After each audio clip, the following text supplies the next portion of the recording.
Hi everybody.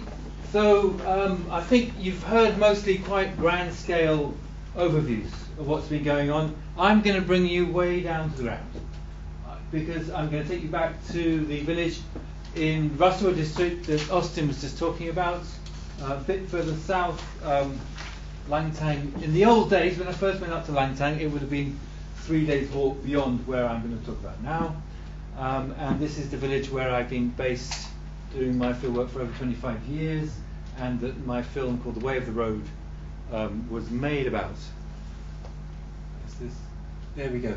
So actually, having heard Austin, having heard Ed and also Amon's reflections, I'm obviously going to give a different kind of talk now than probably I was preparing a couple of days ago. I'm sort of making up a bit on the hoof, but okay. I was visiting back in Rasuwa at the end of July past for hardly a week, and I took some film, I took some pictures. I was going to get the film to show you, but I didn't get the right combination of lead to input, so I apologise for that. So I've got some images though to help me think through these questions that came to me by listening to people's own words, their own accounts of what was going on, what mattered to them, what was missing, and what did it really feel like to have the earthquake happen, and effectively in this village only one house stayed standing, 2 people were killed because it was, you know, as we've heard, midday on a Saturday, so the kids went to school, that kind of thing. But it really does make me, you know, listening to people's words and looking back over the film that I made, people were talking about what is a house in a very sort of substantively existential kind of interrogative way, and also what is a state. The houses were, most of them, I mean the first phone calls I made and the first images that were sent to me was of massive devastation. So the pictures that I'm going to show later on, sort of 5 weeks later, whenever it was, at the end of July, show a sort of state of rebuild that people were able to do thanks to donations from NGOs, and in fact Austin managed to get all the information on which NGOs and forms of assistance were arriving by each ward, which was fantastic information. And so I'm led to think about what does it take to remake a house, what does it take to remake a state. So this takes you there. This is southern Rasuwa. This is looking south towards Trisuli Bazaar, and this is over to the side valley, so the eastern side. This is an area called Mailung, the Mailung tributary coming in there to the main Trisuli Valley, and you can see just the effects of all these landslides that were caused by the earthquake. Just down below here, there were pockets of hamlets that whose houses were destroyed. Bunches of people carried away in the rubble. Immediately, these were the sorts of temporary shelters that were being provided, but everybody first lived, they immediately constructed from their own plastics and bits of bamboo, whatever, sort of what we would now call polytunnels, I suppose. Polytunnels have sort of come into the subsistence agricultural material culture, so that everybody slept in all together in these kind of polytunnel shelters for a while. And then the people said, look, we want to start rebuilding something before the monsoon hits us, and this connected us to a deep, old political conflict with the state, with the national park, which wasn't going to let them take the necessary timber to go and build themselves a shack so they could survive, you know, in times of immediate necessity. This was the resentment that most of the people, the Tamang speaking people of Rasuwa, have against the Langtang National Park, is that in times of emergency, you know, the caring local state should let people go and take a few bits of stick. It's not going to happen. It's not going to be a regular thing. Right now, they're in desperate need, and the state wouldn't consider the small amounts that were being talked about here in order to give a license. So there was no negotiation there. the state was not looking after the environmental needs. These are some of the houses here that were being provided to one of the communities right down the valley bottom that got completely displaced. There were 5 households that were left, 5 families that were left. About half of them had been washed away, and this is what they look like inside the USI. And so these were the villages down from the valley below. And actually, I've caught this photo. I then looked at it yesterday, and I see that here we have the Canadian Red Cross. The Red Cross was a very important distributor of aid from the district capital. And in fact, this man here, he's a shaman called Tulusingi. He was from right down in the bottom of the valley as well. He was one of the displaced group of about 5 families that have now moved up into the same administrative ward. So they found the right to settle within the same ward, and they are kin with the same community up here that live 1,000 metres higher up the mountainside. I went on a bit of a trek up the mountain towards Shingombo, where I've got this project funded by the Durham Energy Institute for a biogas unit that we've been putting in there. And you pass a military checkpost along the way, the place called Dimsa. This is the approach way to the checkpost, and I think here, that's the state of the state in Rasuwa. That was a place, a camp where there would be 20 or so soldiers who were the formal park protection encampment, and they would check tourist trackers' paperwork as well coming through.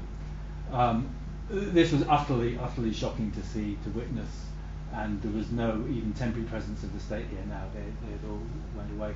But in fact, the chief district officer and the national park warden had done a survey of the main route that would take people from here to the district capital, to Dunche, and they declared it was no way should anybody be walking down that track because it's so steep and it was still dangerous.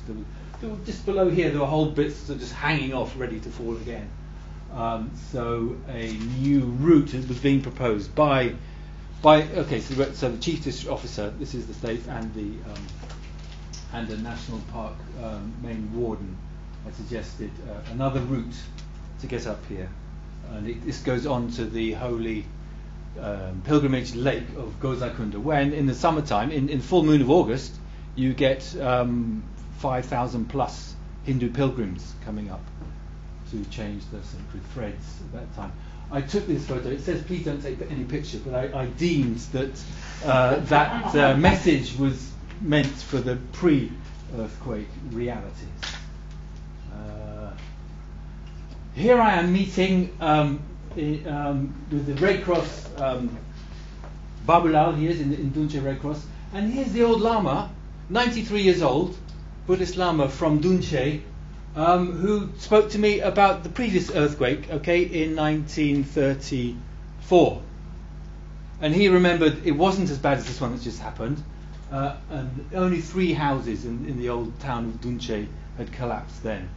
I heard a brilliant story about the same earthquake back in 1934 up at Shingombo, when the guy, Subalama, had told me that his father had been in Kathmandu at that time, in Asantol, middle of the bazaar, and there was a place there at Asantol where people would exchange money. The money exchange would go with tables of money exchanges with piles of coins, and everything shook around, and all the coins went everywhere, and all of a sudden there was a huge rummage around for these coins, and people went off and helped themselves with money. So that was his story, his narrative of what had happened. Oh yes, the previous time we had had the earthquake.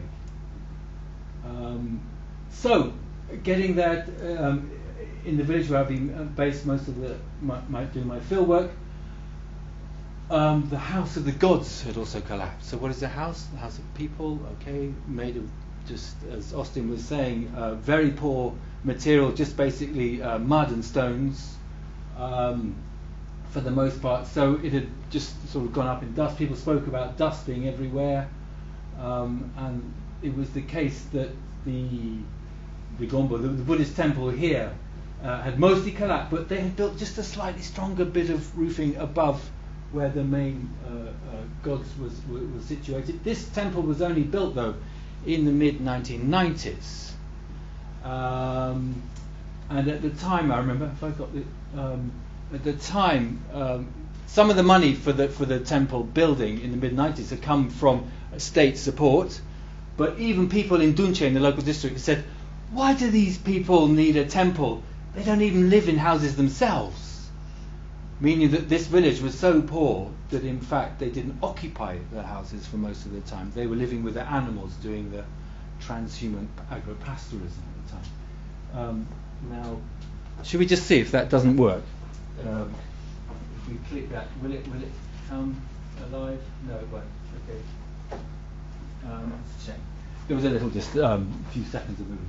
So, what am I led to think about? Talking with the villagers, seeing them focusing on trying to rebuild their own houses, rebuild the houses for their gods, and they were very concerned to try and rebuild their community in ritual terms to form the necessary congregation of the community for the local version of that pilgrimage that I was just mentioning that happens at the full moon of August. They wanted to do the Buddhist version on the same day, the Buddhist ritual of Tseju, which means the 10th day of the month. And so there was all this focus going on rebuilding the Buddhist temple to reconstitute their community. Okay, and then what happens? Okay, so there's the Buddhist focus going on here, but if you might have heard that I've done this other film about shamans. Okay, so there's Buddhism and shamanism in a kind of complementary, superior, inferior, older brother, younger brother relationship between the Buddhist Lama and the gombo, the shaman.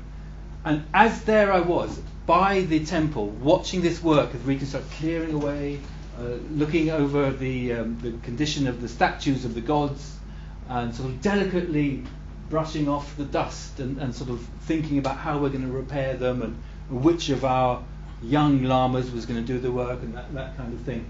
Then all of a sudden there was the voice of the daughter of the shaman I could hear, and I sort of pan round here. I mean, it would have been great to have shown you this with the live video, but one time it'll happen. And there's the daughter of the old bombo that I used to do a lot of research with 20 years ago. And what she's saying, I've translated it here. Since the earthquake, I have aged and become weak. She says. It's like I've died, eating soil for food. If you cook food, it might as well be soil. I've become like a soil-eating wild monkey. And then she said about her house down, halfway down the hill, the mountain, at the water pool, had collapsed to the ground. There's nothing left. The earthquake crumbled our house. And her mother had been relocated. So she's then giving a different kind of narrative, which I recognise immediately from her father's shamanic tradition there, of talking about the shamanic sort of perspectivalism of seeing the world from another kind of being. He also claimed to have been initiated in shamanism by being captured by some yetis and raised for a week by a family of yetis over the other side of the mountain. So, but all this thing comes into being. So it's just simply trying to think about what are the narratives going on in a village, what sort of discourses get returned to, what sort of old narratives, presence and relations, and the tensions involved between these are coming into the way in which people are saying, what is a house, what is a state, and what kinds of protection did they get from the structures they built around them in material and more political forms as well. So I think I'll leave it at that.